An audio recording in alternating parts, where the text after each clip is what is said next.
everyone and welcome to episode 2 part 1 of Learn, Invest, Earn.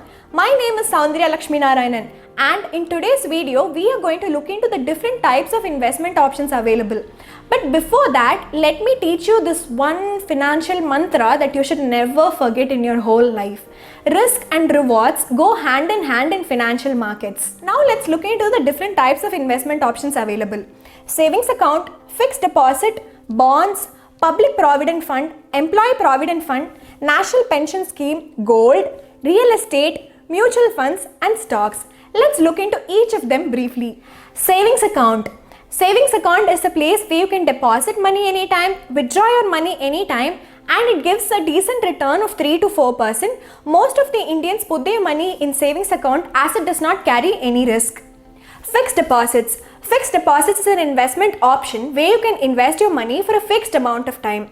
The tenure usually varies from 7 days, 15 days, 45 days to 1 year, 1.5 years, 3 years or even 10 years. Fixed deposits provide guaranteed returns and carry negligible risk.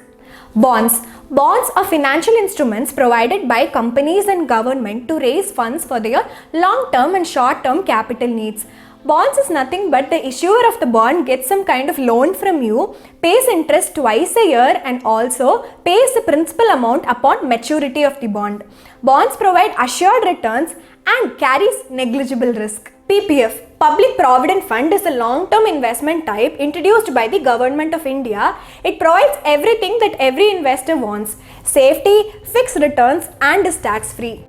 PPF has a lock-in period of 15 years and is completely tax-free. The rate of interest of the PPF is decided by the Government of India every quarter. For the quarter of July 1 to September 30th, 2021, the rate of interest was 7.1%. This is the most famous option that everybody goes for since it is safe, it has fixed returns and is tax-free.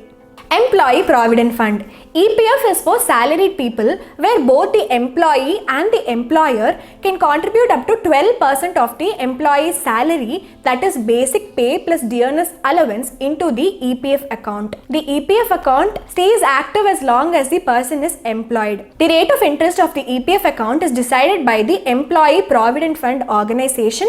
The tax on the interest will be fully exempt if the rate of interest is less than 9.5%.